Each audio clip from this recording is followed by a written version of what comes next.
Well, hello, ladies and gentlemen. Welcome back to another episode of the Speak the Truth podcast. As you know, I am your host, Matt Tardio. Today, well, we're going to talk about some rather large explosions that reportedly came out of Ukraine, which they didn't.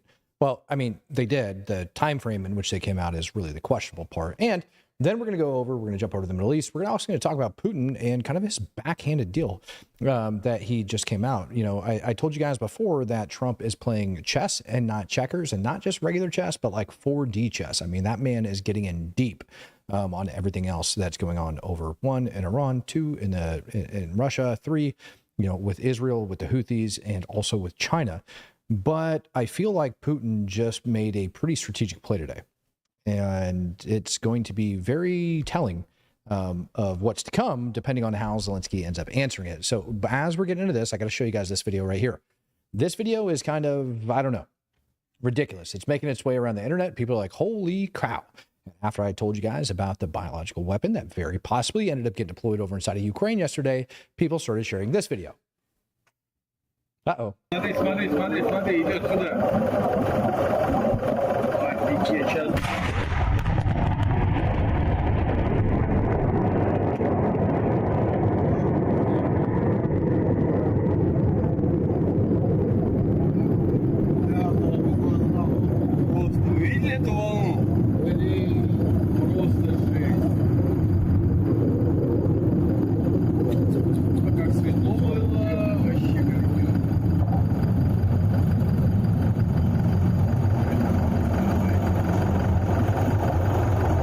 Like how everybody's jumping up going, oh my God, WTF is that? Well, number one, I'm telling you right now, it's not a nuclear detonation. Two, if your guess was ammunition depot, you are correct. Three, if you guessed today, you are absolutely incorrect. Either way, it's a hell of a video and it's a little bit older. And I remember even when this video came out, people were looking at it going, oh my God, it's a nuclear detonation. It's not. Ended up getting shared today again across social media, talking about, you know, like Putin and war crimes and everything else. And I think that there is some disinformation that's out there floating around the internet, and we got to be very careful about what it is that we're watching and you know where it's at, because there's so much. Now, it's a cool video. You guys want to see it again? It's bad. It's a baller freaking explosion. Yeah, that is an ammunition depot.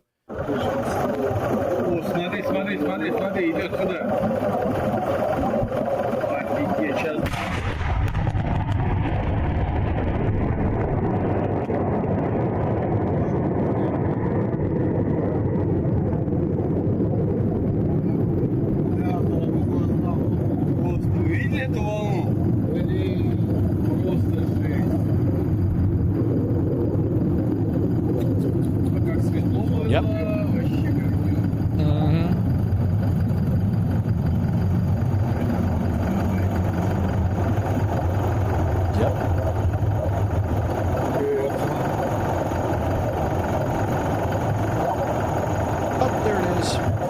Okay, so right there, so number one, if anybody ends up telling you that this is a nuclear detonation, they're lying to you.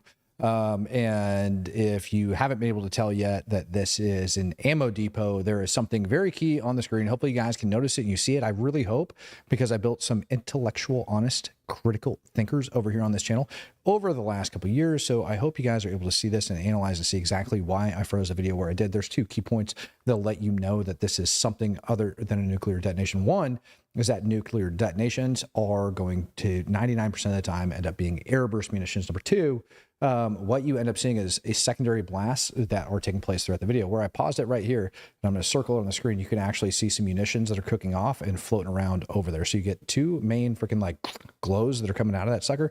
Either way, it's going to end up telling you that this is not a nuclear detonation.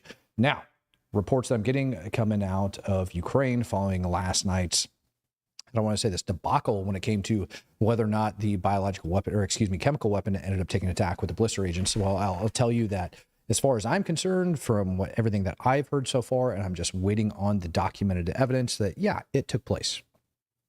It did.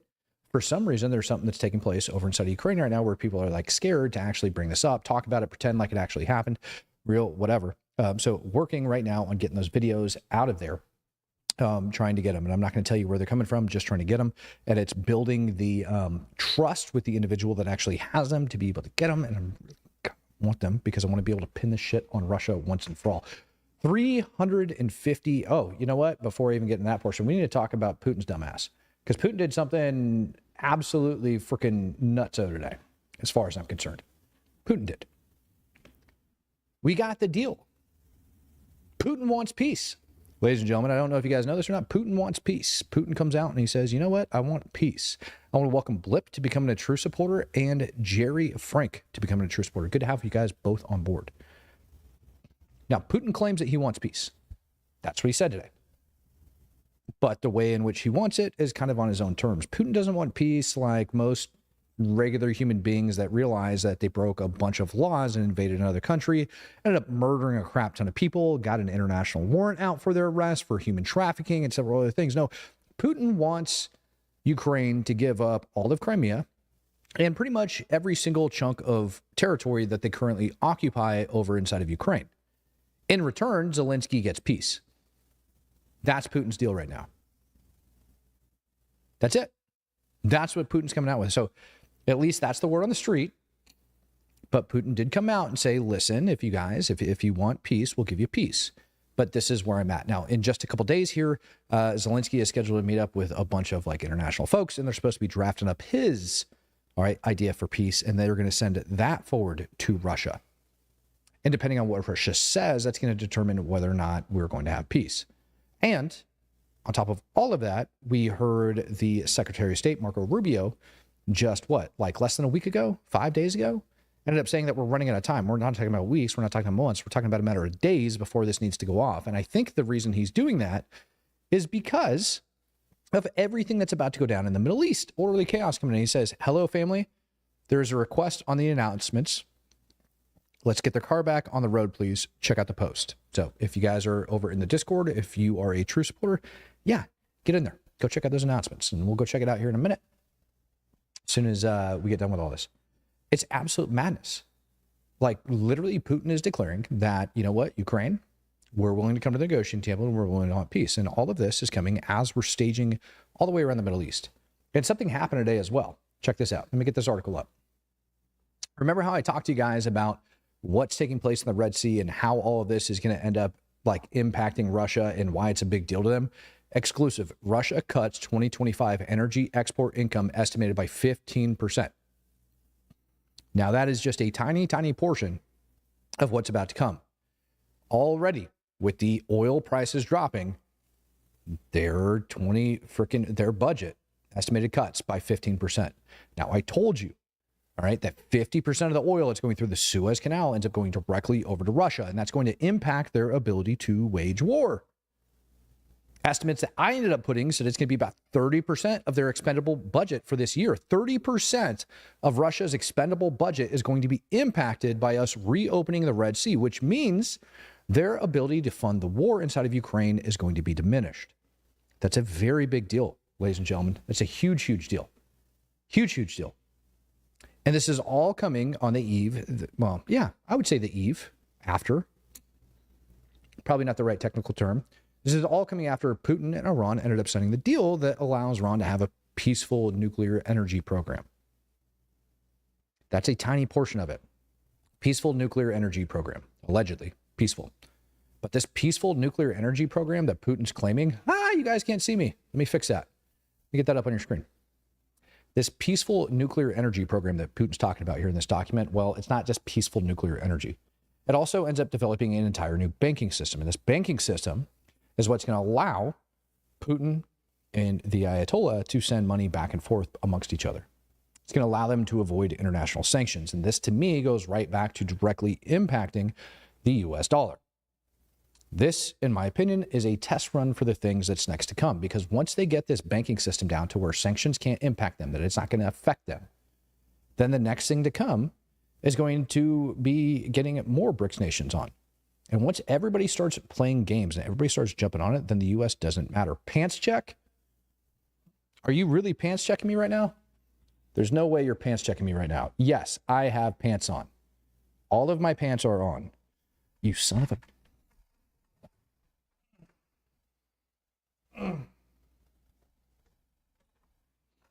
Are we happy now? Matt's got pants on. Well, technically I got shorts on, but yeah, we'll call them pants. Okay, so for the purpose of this podcast, Matt is wearing his pants. All right, So I hope you guys are happy. This, come on, man. This pants check thing's been going on for a long time. You guys have been pants checking me for months. Pants checking me for months. You guys, how many times have you caught me without pants on out of all the pants checks I've done? I feel like this is ongoing like 8+ months now, and not a single time have you guys caught me without pants. Frequenting any gay bars. I mean, from time to time, from time to time. They're really nice human beings. They really are. So, all of that being said, everybody is diverting the attention over to the White House and more specifically into the Secretary of Defense. And they're really pissed off about Signalgate. Again, old news. Everybody's coming back. Blame Rob. No, don't blame Rob for it. No, I blame you guys. I blame you guys. You guys are the ones that are like, you know what, Matt, he needs a pants check today. We're just going to go ahead and check his pants again and again and again. Oh, my goodness.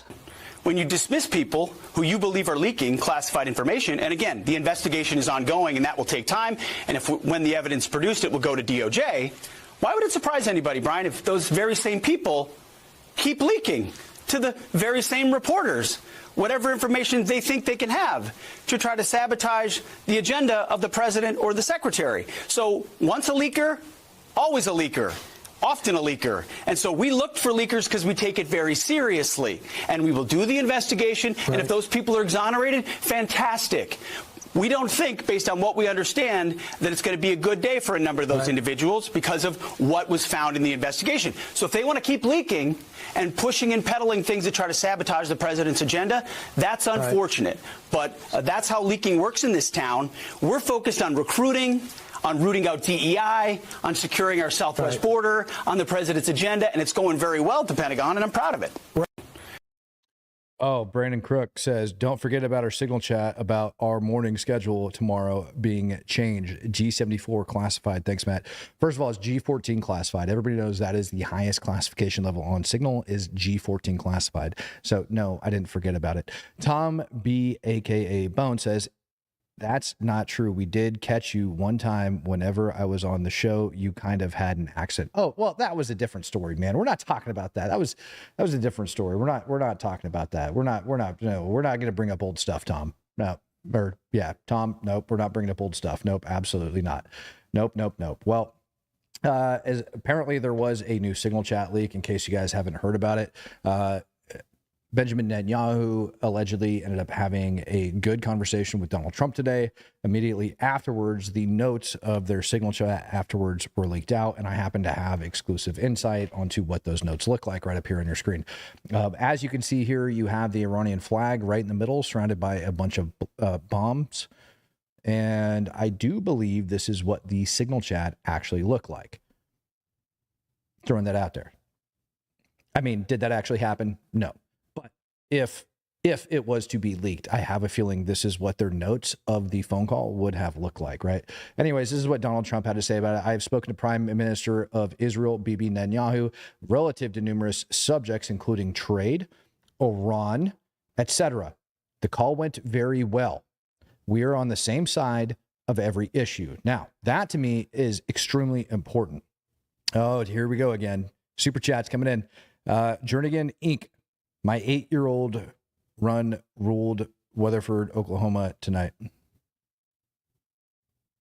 Oh, your 8-year-old run ruled Weatherford? Oh, that's freaking awesome, man. That's awesome. I think that's a good thing. I think what he's trying to say, he or she, not sure which one, is trying to say that their kid ended up owning the run. That's baller, man. Congrats to your 8-year-old.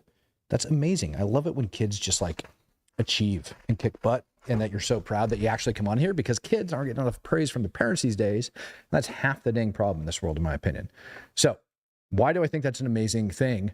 Not just the 8-year-old running, but Trump and Netanyahu being on the same page.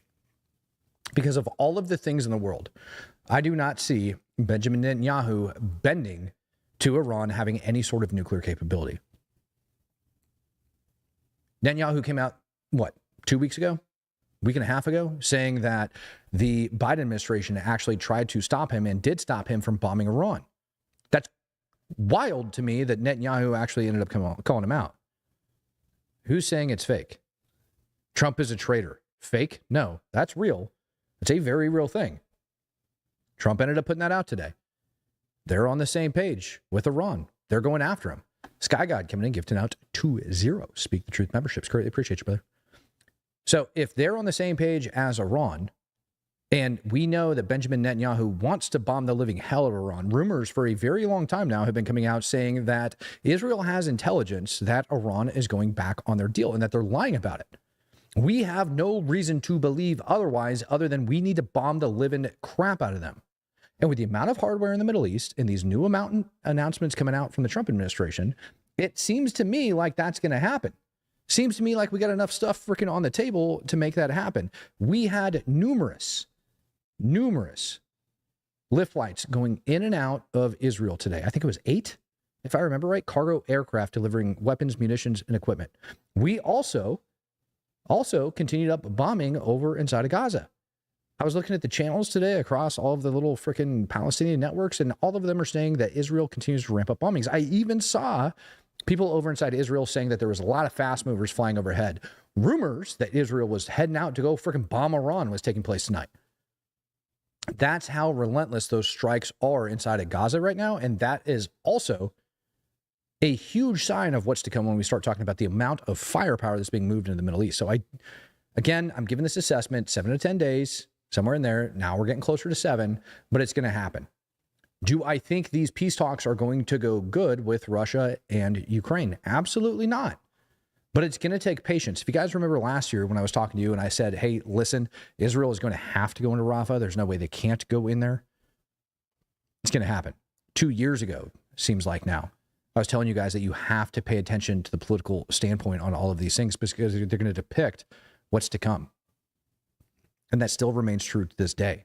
And so we all want to know when these things are coming. And I can sit here and I can report to you a little thing here or there, but at the end of the day, this big stuff is about to go down. Madman came in gifting us Speak the Truth membership. Appreciate you, Madman. Fireworks, dude, aren't even going to begin to describe what's about to take place over there. Fireworks are like the little... No. Fireworks, no. Fireworks aren't a thing. And I want to shift your guys' focus. I want to take you guys down to Yemen. And I want to talk to you guys about what's taking place in Yemen. You guys remember, well, hell, I already done shared it over on my Twitter feed. And it kind of pisses me off that I end up seeing these things that are being floated around as facts when very, very clearly they are not facts. So this video ended up coming out a day, 2 days ago, something like that. And they're all sharing it again of this Reaper drone. Let me get this up.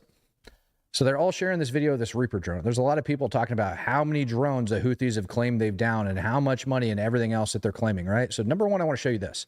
I want to show you that this sucker has pretty much skidded to a halt and has broke right in the middle. There is no sign, no evidence anywhere that they ended up moving this sucker right beforehand. You can see the amount of dust that's collected on all the different parts. Pretty much exactly the same across the board. You don't see any handprints. You don't see anything else on it. Looks like it's just been sitting there in the middle of a bunch of dust. And there's a reason I bring that up.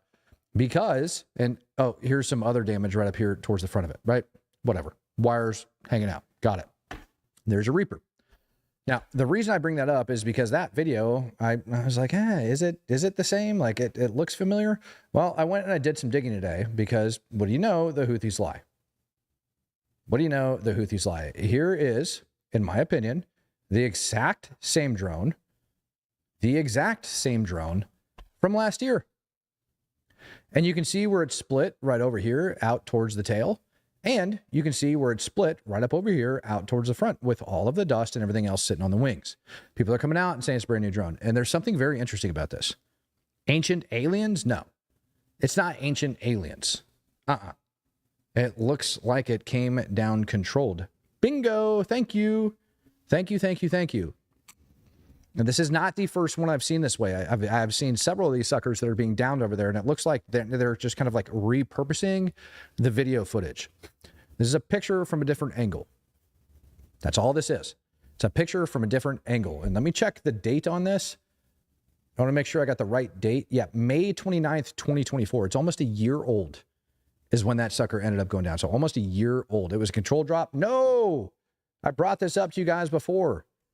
So long ago, I've told you guys about it, and I decided I'm getting so sick of seeing this crap that I actually have to show you. I have to actually go back in time and prove to you that these things took place. So here it is. Ready? Go. Downed U.S. drone, how Iran caught the beast.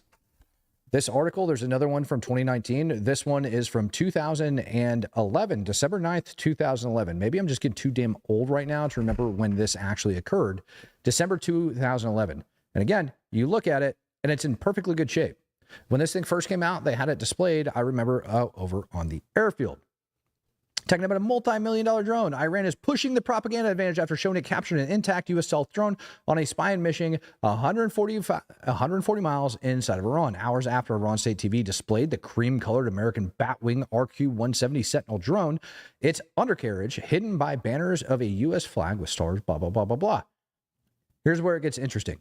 U.S. officials confirmed with high confidence that the drone displayed in Iran was almost certainly the one reported lost by U.S. forces in Afghanistan last week. It was on an intelligence mission to hunt evidence in Iran of nuclear weapons work. Despite those and other intelligence gathering efforts, which are reported to include, so listen, bottom line, we don't just lose communication of a drone. They just don't get lost. And certainly one of that nature definitely doesn't get lost inside of Iranian territory. They just don't go float off on their own. That's not what they do. And if they are going to float off on their own, they sure as heck don't end up landing like this over inside of Iranian-controlled territory. Were they able to find it? You got to think about it. If this stealth drone was just off doing its thing, what it was supposed to do, and we end up losing communication with it, etc., number one, why isn't it damaged? And number two, how did they find it? How did they even know that it was going down? Obama gift wrapped it. Yeah, probably. Aircraft sometimes have issues, you're right. But the amount of technology that goes into these drones, this isn't the type of issue. It's not just going to skid to a freaking halt. You're talking about a catastrophic failure. They can't be considered stealth nowadays. I like what Graham Alkins, I hope I pronounced your name right, is saying. Hacked. It's a very interesting word. Hacked. Hacked is a very good word. And why do I bring up hacked? Because it is the exact same thing that we end up seeing on these ones. If you've ever been to a drone crash site, what you would discover is that they don't stay nice and whole like this. They tend to have a lot of issues. And there's very key components. If you've ever done drone recovery work, there's very key components that you end up having to think about. Several other things. Generally speaking, this is not what they look like. Not this perfect, not this beautiful. Hacked, from what I remember, according to AWFD's nuts. Correct. Hacked. And so what do we know? Well, we know Iran is operating over inside of the Red Sea. We know that they allegedly have spy ships that are over there that are passing off information to the Houthis. And when we see pictures like this, in Matt's opinion, all we can assume is that Iran is passing off information to the Houthis, or that their little spy ship that's operating over there in the Red Sea is actually downing these drones for them and then sending the Houthis over to go get them. Do we really think the Houthis have the capability to take care of this? Now, at first, I don't know. I must have seen about half a dozen of these. Now, there's only been one, I think, if I remember right. I think there's only been like one of these drones over inside Yemen that I've seen where I was like, that sucker was shot out of the sky. How it happened, I don't know. But that one got shot out of the sky. This one, not so much. And the vast majority of the ones that I've seen over inside of Yemen have looked like this. And these drones right here, these are the ones that I'm worried about, because this is telling me that Yemen is continuing these electronic warfare attacks. That's it right there. Who said this clickbait is getting uncomfortable or something like that? Where'd it go? The clickbait is getting tiresome. No, it's not. It is 100% not clickbait. Putin is being kind of intelligent. And I talked about it earlier. Putin is being extremely intelligent with what he ended up doing. Putin coming out and saying that he is willing to make peace put Zelenskyy in a really crappy spot, because Zelenskyy now has to make up some sort of a freaking consignment, if you will, over to Russia. Now, Zelenskyy has to decide, do I want to give up Crimea? Do I want to give up the Donbass? Do I want to give up Luhansk? Do I want to give up the land bridge? What is it that I'm allowed to give up? Is anybody actually going to accept that? How do I convince everybody to accept it? Because if Ukraine doesn't come to the negotiating table, then you don't get Trump's promise. You don't. You don't get Trump's promise. If Zelenskyy cannot convince anybody in Ukraine to give anything up, even if it's for a BS deal. Putin actually had a pretty good concept. If he can force Zelenskyy to make some sort of a concession, okay. I don't think Putin's going to accept it. It's a gamble. It's a roll of the dice, but I don't think Putin's going to accept it. Putin is not going to stop short of anything that he's currently controlling. There is zero incentive for Putin to do that. Are they seriously again, man? I just fixed those ad settings a little bit ago. There's no way, man. All right. I'm going to have to figure out how to take care of that because that's just getting annoying. I'm so sorry about that, guys. Tried it. Says it fixed it. I'm sorry. That's the deal with frickin' Putin. Is he's going to have to figure that, or I'm sorry, that's the deal with Zelenskyy, is he's going to have to figure it out. Putin 100% made one hell of a call. And if you can't realize that, brother, I don't know what to tell you. Because now Zelenskyy is going to have to figure out what to do next. He is going to have to, in the next week, in the next couple of days, Zelenskyy is going to have to make a decision on what chunk of terrain he wants to give up for a concession. Yeah, number one, he's got to give up all that terrain according to Putin. Number two, he's not allowed to join frickin' NATO, which I don't think is a good call. What else was it? Putin asked for pretty much all occupied terrain. None of those things are going to happen. Putin's obviously shooting for the stars. But it's all garbage. All garbage. None of that stuff is going to go through, honestly. Putin made a smart call, whether we like it or not, because it puts Zelenskyy in a crap spot. Now Zelensky's got to freaking convince his people, his constituents, the government, everybody else on what he's going to agree upon to send forward as a peace agreement. And it's a gamble. It's a roll of the dice. It is an absolute roll of the dice. And we can go back and we can look, and I can tell you exactly why frickin' Putin did it. And I explained to you guys that this was going to be a thing. I 100% came out. I called it. It is going to hurt their economy when they start opening this up. Everybody's like, oh, Matt, that's frickin' bullshit Trump propaganda. Boom, Russian cuts. Hey, stop it. Stop it. Russia cuts 2025 energy export income by 15%. 15%. That is a big deal. I'm telling you right now, when that freaking oil export coming out of Russia is going to account for 30% of their budget, 30%, it is going to hit Russia in the pocketbook. And you can say it's not going to work all you want. I don't think Putin's going to stop. I think he's going to do a lot of crap like we ended up seeing yesterday. I think it's going to become more widespread. It's going to be pushing the limits, kind of like a freaking kid or a dog that's trying to figure out what a can and can't get away with. I think that's what we're going to see coming out of Vladimir Putin. But stuff like this crap, Putin notices, whether you like it or not. And that also, all right, Putin's also not a moron. He's going to be looking for ways in order to get the U.S. and Zelenskyy back. And by simply forcing Zelenskyy to come up with something, that puts him in a shit spot because Zelenskyy does not want to give up a sovereign piece of Ukrainian territory, and he knows it. Rusator, Runasaur coming in gifting out 2020. God dang it, Runasaur. Speak the Truth memberships. That was a very strategic move by Putin, whether you like it or not. What Putin did is either A, force Trump not to give Ukraine any more support, or B, at least get some sort of concession out of Zelenskyy, which is going to cause a little bit more political disruption in the country. It's a fact. They have enough problems going on there as is, and they don't need any more. I'm sorry that you don't agree with that assessment, but it's pretty wise of frickin' Putin to do that. It bothers me that people don't see it. Bothers me that people don't see it. Why people don't see it is beyond me. This bombing, like relentless. And this is the other thing. Like you don't even see a lot of this being put out by the US government, by our social media, by anything. I don't know if you guys have noticed this or not. A lot of things have quieted down. We don't see a lot of bombings coming out of Yemen. We don't see a lot of talks anymore about the different equipment moving. What we are starting to see, all the information we're getting early that's coming out of Gaza, that's coming out of the Middle East, is basically flight patterns and different aircraft that are moving around the Middle East. But the United States government has been constantly bombing the shit out of the Houthis.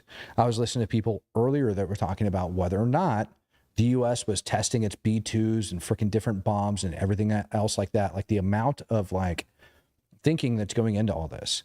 If you think for some reason the U.S. is testing its bunker buster bombs on the Houthis, no. I promise you that like the U.S. government has the ability to go over and check like the different soil compositions and everything like that. Basically knows before they drop these bombs how much penetration they're going to end up getting out of the vast majority of them. That's going to include inside of Iran, or at least a dang close estimate. So all of this bombing that's taking place over there right now, this is specifically going after Houthi-led targets. And I'm hearing again that those 80,000 Yemeni are lined up over on the coast of frickin' Yemen, getting ready to go in an assault. Explain this to you where they're going. I believe I talked about this last night with what's going on in Yemen. We can't just simply bomb them into oblivion and hope that they go away. Last night I ended up showing you guys this graphic. It's one that I put together, like, I don't know. I gathered it like over a year ago. I ended up showing it to you guys. This is Yemen. All the way over here, this is the port, allegedly, that they're going to be going after. This is where exports, oil, infrastructure, things like that, all coming out of all the way over here. And supposedly, there's 80,000 troops that are loyal to the government of Yemen that are just waiting on the go-ahead. There's one video of a freaking leak convoy that hasn't been disproven that ended up coming out, I think it was Friday. 80,000 of them stacked up and ready to go. That's too graphic. You want a different one? How about that? Does that make your life easier? Is that a little less graphic? So this shows the Houthi-controlled population, everything in red, Houthi-controlled. Al Salif, I believe that's where they're going. We've been bombing the shit out of Sana'a. We've been going up over these coastal towns and bombing them, right? But this is what the Houthis control. When we go over here, this shows population density. And as you can see, the vast majority of the population lives in Houthi-controlled territory. The darker it gets, the more people that are there. The darker it gets, the more people are there. The Houthis control the vast majority. And so as we're bombing the crap out of these people, that's what they're being focused. Like, that's what they're focusing on. Now, 80,000 troops versus the Houthis. Dude, I don't know. I don't know.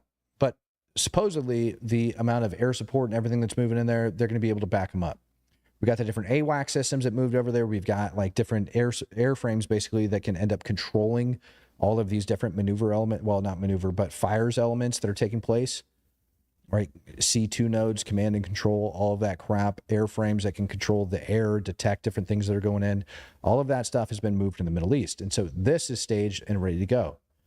The other thing that's staged and ready to go is the IDF over inside of Gaza. I ended up sharing this freaking, I don't even care. I don't even want to show it. Here we go. I ended up showing this video earlier on today's podcast because not a lot of stuff ends up coming out of there. I shared this video earlier. If you guys were here this morning, you've seen this video twice now. This is inside of Gaza. I believe this to be the Netzarim corridor. And this is Hamas targeting allegedly IDF vehicles that are traveling through it. It could be contractors. I don't know, and I don't care. Here's why. Look at how freaking open and brazen these dudes are. That is a near ambush on the side of a dirt road. Literally just taking a knee with RPGs and AKs. They have now started ramping up, and look how dumb they are. They have now started ramping up these attacks. Congratulations, bro. You rolled a vehicle over. Israel can only sit back and take this for so long before they have to actually answer for this crap. All of the protests that are taking place over in Tel Aviv demanding that hostages be released, none of that crap matters. Because what's actually taking place on the ground is some of these very freaking near ambushes, which are deadly as hell. Your option for a near ambush, if you can't get the hell out of the kill zone, is to assault through the kill zone. That's it. Otherwise, you die. And Hamas is pulling them off inside of Gaza. They're also reportedly recruiting 30,000 new guys to come in and start blowing up freaking IDF troops. And so while we might be sitting around complaining about 50 plus hostages that could or couldn't be alive inside Gaza, I heard the numbers down around 20, 24 or something, whatever. Unconfirmed. And every day that goes by, that number's unconfirmed. So while we're worried about under 100 lives, How many lives are going to be lost the longer that we wait? All it takes is one. And these are the gray area questions that Netanyahu and everybody else is going to have to answer for at the end of the day. When we end up talking about Iran and whether or not Iran is going to retaliate for Israel going into Gaza, these are the questions that we have to ask ourselves at the end of the day. Is it worth it to sit around and wait for 50% chance that Iran might have a nuclear weapon? Do we want to bet our freaking bankroll on that? Do I have Hooters? No, I don't have Hooters. I don't. No Hooters on Matt. You know what Matt has? Matt has a huge worry for what's currently going down in the Middle East. That's what Matt has. Matt has a massive concern on whether or not what's going down in the Middle East is absolutely going to be freaking nutball. You don't get to sit around and wait it out. And all we're doing right now is we're waiting around in limbo. You got the IDF stage, you got bombing taking place in the Red Sea, you've got bullshit happening over inside of Ukraine, and everybody is like turning and looking at all this other crap that's happening in the Middle East. And the real question is, what the hell is actually going on? I wish I had an answer for you. All we got to do is sit around and wait it out, and eventually we're going to come up with a new plan. I've been talking to a lot of people too. Israel, by the way, bombing up over in Yemen, if you didn't know. Israel is going after freaking Hezbollah inside of Yemen. They resumed their freaking attacks. Allegedly, the Lebanese government's coming on a couple of weeks ago. I told you guys that the Lebanese government was going to go about disarming Hezbollah. Hezbollah says, absolutely not. We're not going to disarm. Well, Israel decided to keep up and ramp up their airstrikes. Over inside of Syria, people are praising al-Jawlani because al-Jawlani ended up capturing some PIJ that were running weapons going into Israel, and everybody's praising al-Jawlani as if it actually flipping matters. It doesn't. Jawlani's still a terrorist. He still leads an FTO. He was still friends with al-Baghdadi. He still wants, as far as I'm concerned, to establish a Sunni Islamic caliphate. I haven't heard anything new come out of him. And everybody's like, oh, well, Jawlani, didn't he just, like, I don't know, isn't he a good guy now because he ended up killing PIJ? No, Jawlani's still a piece of shit. We have literally got nothing new. Shorts check, thank you. I am wearing shorts today. It's hot as hell. Guys, it's that time. We are literally waiting. Literally waiting to see what's going on. I wish I could tell you that there's something new. I wish I could tell you that there's something good that's going to end up coming out of it, but I can't. I'm going to go up over the Discord. I have been scouring everything all day, trying to figure out what's new, what's coming out. And unless you want me to sit here and bitch about the Trump administration, there's nothing new coming out. And I don't feel like sitting back and bitching about the Trump administration or anything else for that matter. I've sat around and I've complained for other people complaining about the Trump administration. It gets old. You must have patience. You must wait. Everybody's sitting here because you guys, like, a lot of people are used to having things happen immediately overnight, just waiting and waiting and waiting. And the truth is, God only knows when it's going to go down. I don't know. You don't know. We don't know. But what we do know is it's going to go down. Just a matter of time. Seems like it's been that way for a couple weeks now. I get it. I don't make the national security policy. I don't. I think I told you guys earlier today that tomorrow morning I'm going to end up running an early live session, 8:30 a.m.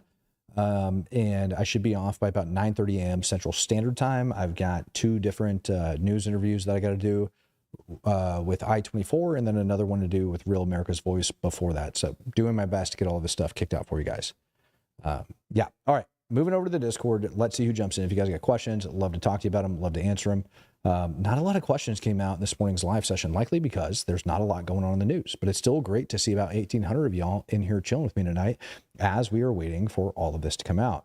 I wish I could give you more breaking news. I wish to tell you something exciting is going on, but right now there just isn't. There just isn't. So, yeah, if y'all want to jump up in the Discord, you guys want to come over and say hi, love to talk to you. If not, I totally get it. Ended up talking to Runasaur earlier today about him coming to Dallas and doing all sorts of great things with his acting career. Super pumped for him. Yeah, BBG coming to gift out 5 Speak the Truth memberships. Greatly appreciate you. Ladies and gentlemen, sometimes there's just not things going on in the world.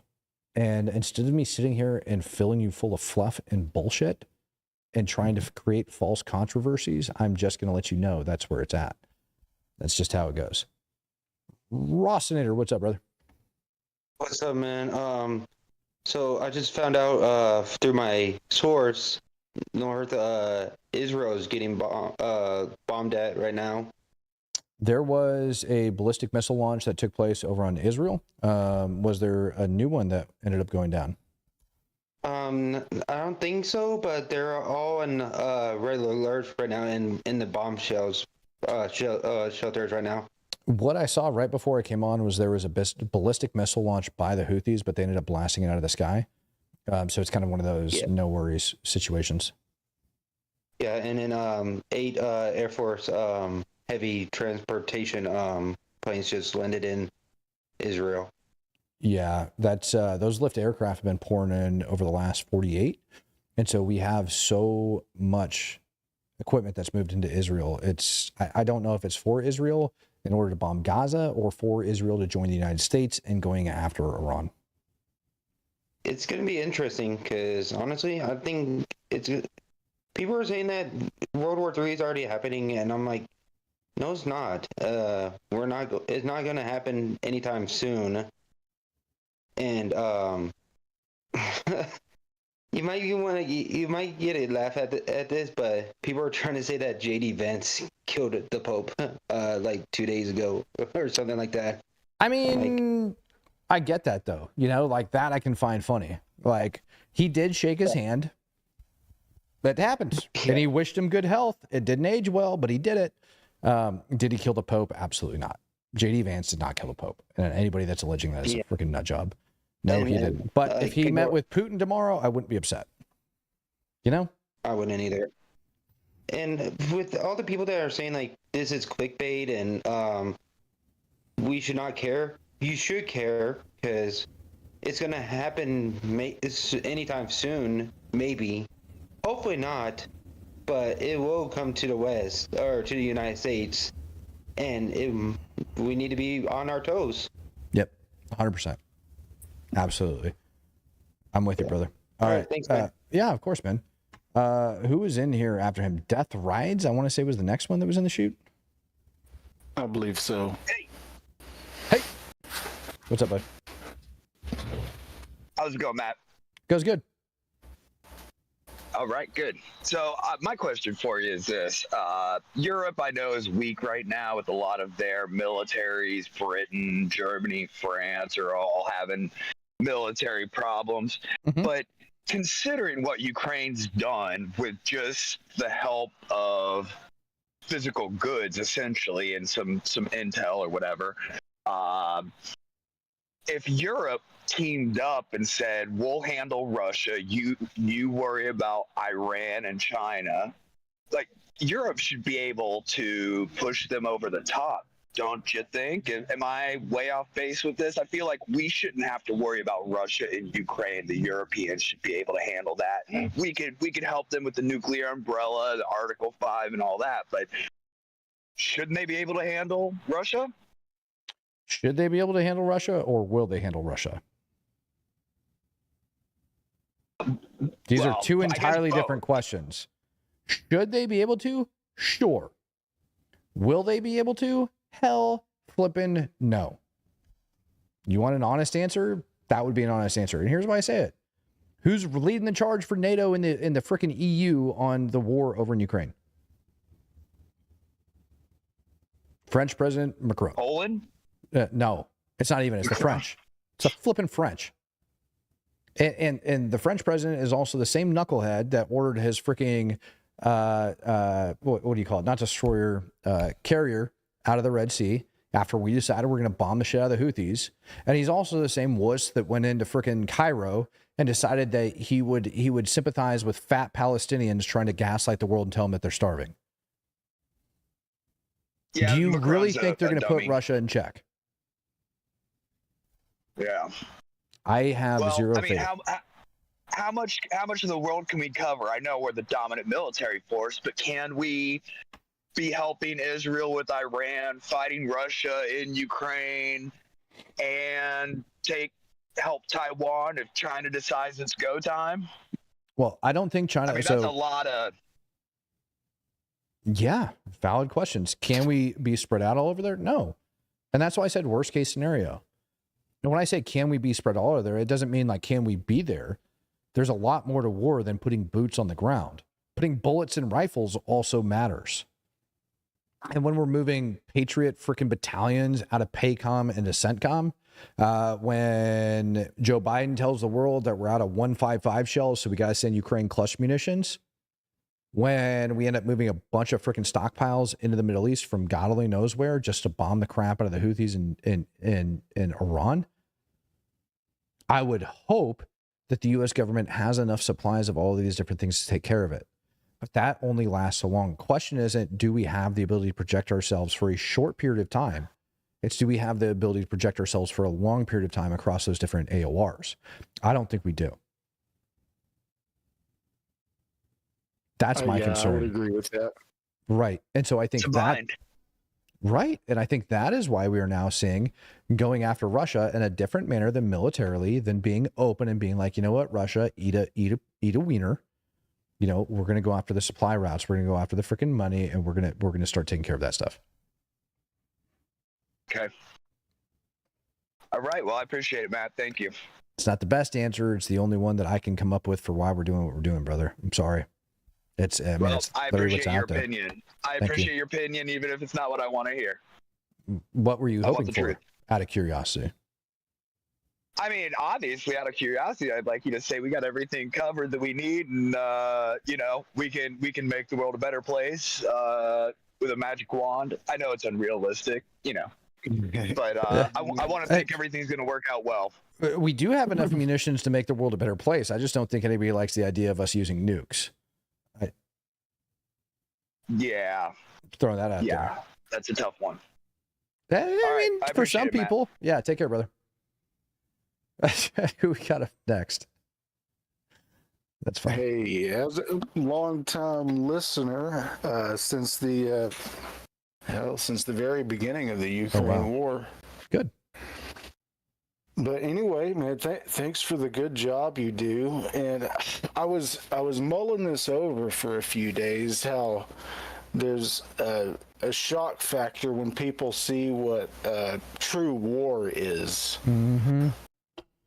A lot of people assume that war are just uniformed militaries versus uniformed militaries, you know, in combat. And that's not what war is. War is a people versus a people, and nations versus nations. It's brutal, and people don't understand it. I mean, heck, it's been 80 years since people have seen it. So, you know what? I saw a video today coming out of Ukraine that I think kind of speaks volumes. And if I ended up sharing it, it would blow people's minds. And also, I think YouTube would just slap me with another strike, which I really don't need right now on YouTube. It's a video of a Ukrainian soldier in a trench after he shot a Russian soldier, not fatally. And he's taking the buttstock of his weapon. He's just smashing this dude in the head violently. And then you see him end up like removing the helmet of the guy and then smashing him with the buttstock of the rifle in the head over and over again. And then finally stands up and cranks a round off. And I think he even hits him again after that. That's war. Yeah. That's the brutality of war. That's what Ukraine's facing. Exactly. And I sat there, you know, like I looked at that video and I was like, I might actually make a comment on this video. Why is it that Ukrainian soldier went to that extreme, smashing this guy's head? Right? I've shot a lot of people. Never got. Yeah, I mean, he's probably heard of people being tortured over their local radios, and there's that's happened. No telling. That's happened, where they end up getting on the radios and torturing people, raping women, raping Ukrainian women. Yeah, I could just imagine what that would do to me psychologically. I would, yeah. And how about massacring a shit ton of your people and bragging about it over radios? You're raping your women. How about gassing the soldiers that are on the front line? And the international community blows it off. How about invading your country, for crying out loud? How about taking your kids and sending them over into another country? Human trafficking. It's just unfortunate that brutality directed at the fellow soldier you would have been friends with, you know, if other decisions were made. Yeah. It's just unfortunate that it's directed at the wrong people. Well, it's funny. And it always, I mean, that's just how it's designed, the grand design, unfortunately. You know, it's funny. I see some people like, probably because he took out a couple of his buddies or anything like that. Look, like I've been pissed off like that before myself. There is something deeper about this war. Like there was some shit that I had a point like throughout the Ukraine war where it was like, there's only so much of this stuff that I can see. There really is. Oh yeah, I've done that as well. I've taken like a month. Just I can't look at this. There is too much of that shit, in my opinion, that's going on. But it is the level and the extent of it that makes you know how pissed off and upset they are. I can't for the life of me imagine being a Ukrainian and having those pieces of shit in my country. I would probably feel the same way. I would probably be killing as many as I could, and I would probably be posting every bit about it for psychological warfare against the Russians. Wolverine.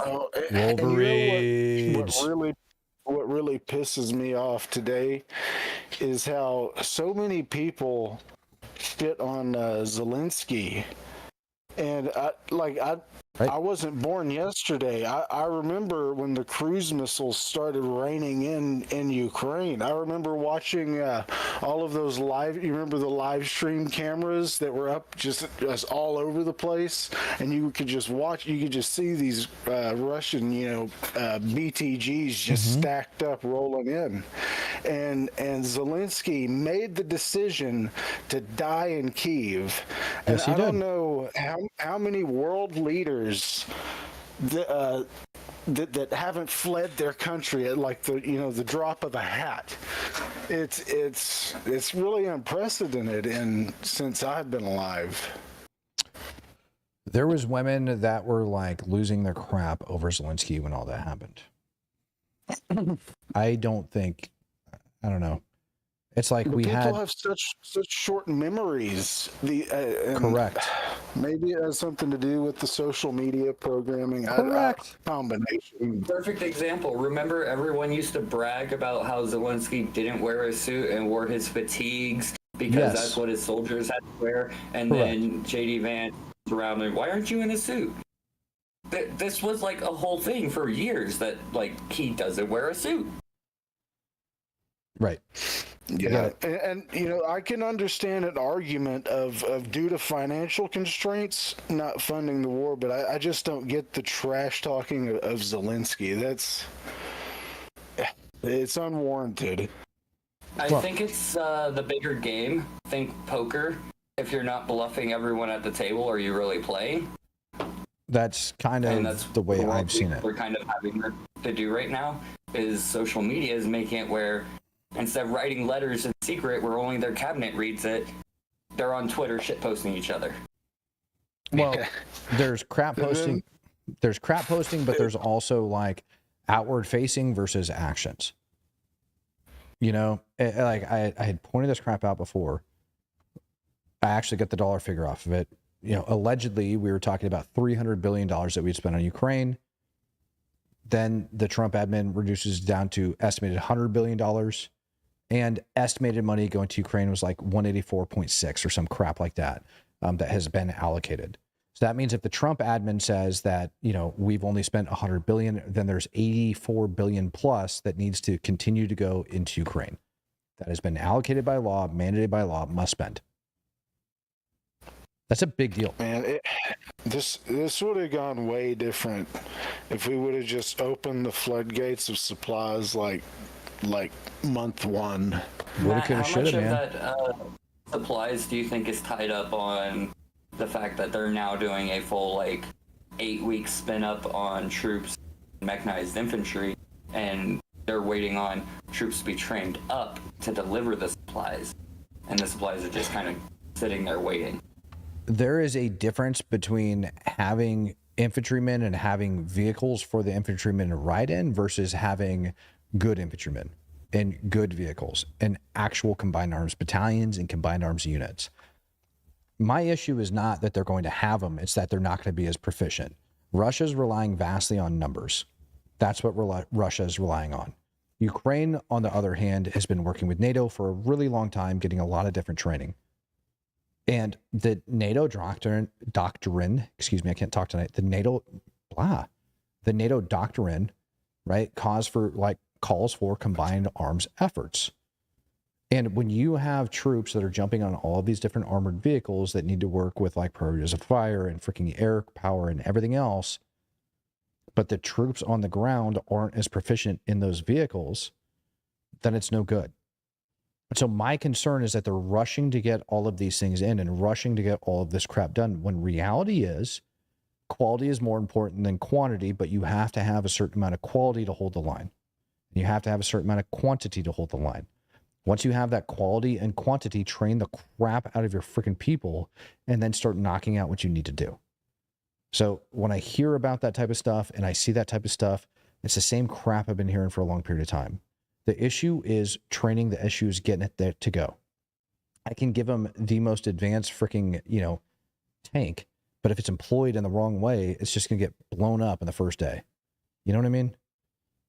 Yeah, it's like just driving something into a volcano. It doesn't matter how much you spend on it. And I were discussing the other day that right now Ukraine, thanks to post-Soviet, their own inventions, France, English, Finland, US, right now logistically they are in a harder position than almost any country to ever have fought a war because of how many different machines they're operating. Even with the NATO standard, doesn't mean this bolt fits that bolt hole every time if you're trying to use two tanks to make one running tank. Mm-hmm. Yep. Enough said. Oh, hey, I wanted to read something out of the book of Matthew for people, just if that's all right with you. Always. All right. And Jesus answered and said unto them, Take heed that no man deceive you, for many shall come in my name, saying, I am Christ, and shall deceive many. And ye shall hear of wars and rumors of wars.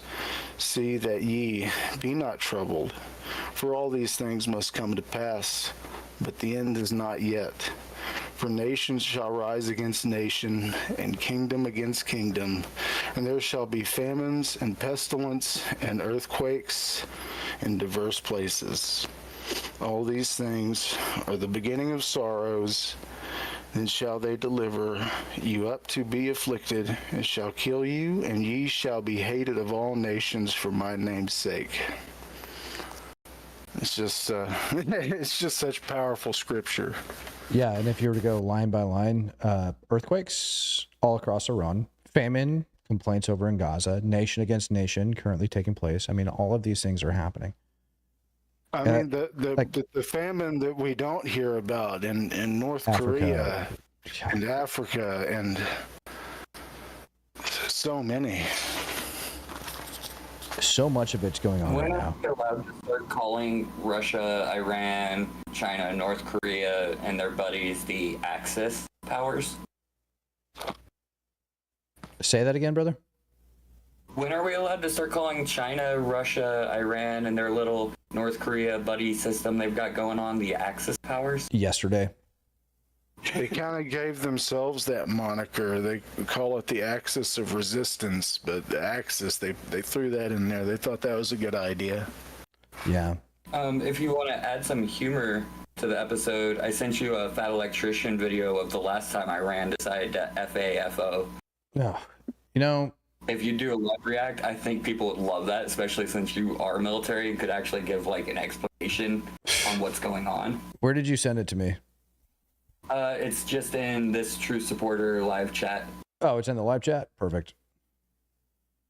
All right, let's see here. Yep, I will do that, and then I'll go ahead and end up closing this out. Hey, I really appreciate that passage. That's actually a good one. Read it quite a bit. Thank you, man. And yeah, I'm gonna get out of here, and y'all have a good one. Have a blessed evening, and thank you, Daddy. Hopefully do something productive tomorrow. All right, fellas. Thank you, Daddy. And that's not me calling him Daddy. That's literally his name over in Discord is Daddy Sheen. Okay, so everybody calm down on that one. I'm not sure if you guys are going to be able to hear this in the Discord, but I'm going to let it ride anyways. As long as I can get the sucker to open up. Come on now. Visit. There we go. Hopefully you guys can. I know sometimes that the screen over in Discord doesn't really end up transferring over, but yeah. Holy crap, it's an 18-minute video, bro. I can't do no 18-minute video. Come on now. All right, we'll go to a good portion of it. We'll go to a good plot. No longer sell oil on the cheap, meaning that Iran has now inadvertently committed the cardinal sin of the late 20th century, raising gas prices. That's now right. the entire Western world looks over the Persian Gulf like, the fuck? Yep, not cool with that. The ghost of Sun Tzu's sitting there shaking his head like that's the one exception. I would have messed with any supply line except for that one because we all know what happens next. Yep.